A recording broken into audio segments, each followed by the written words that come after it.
ஜெயந்திஸ் கிச்சனுக்கு உங்களை அன்புடன் வரவேற்கிறேன்.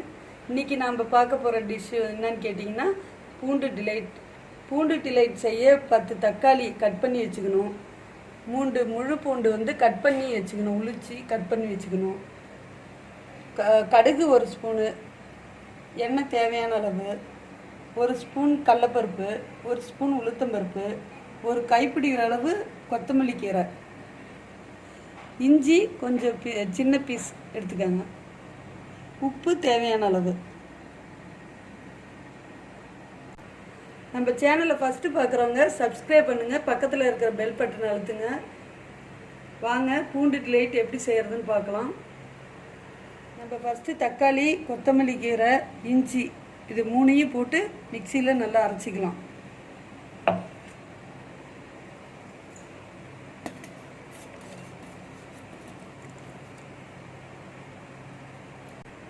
அரைச்சாச்சு, மிக்சியில் போட்டு கொத்தமல்லி கீரை, தக்காளி, இஞ்சி 3ஐயும் அரைச்சாச்சு. கடாயை அடுப்பில் வச்சு எண்ணெயை கொஞ்சம் ஊற்றிக்கலாம்.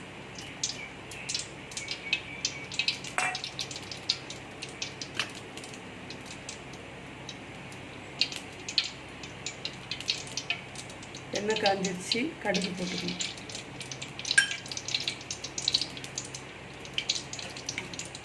கடலப்பருப்பு, உளுத்தம்பருப்பையும் அப்படியே போட்டுருவோம்.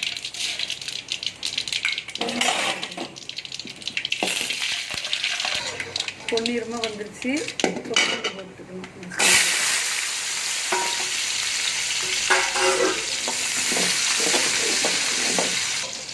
பூண்டு போட்டாச்சு. இப்போ இது இந்த பூண்டு பொன்னிறமாக வரட்டும். பூண்டு பொன்னிறமாக வந்துருச்சு. இந்த ஸ்டேஜில் தக்காளியை போட்டுக்கலாம். தக்காளி நம்ம அரைச்சது.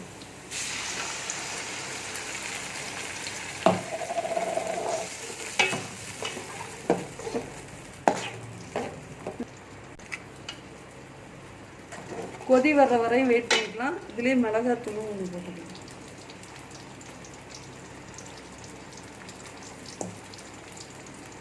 உப்பு தேவையானது.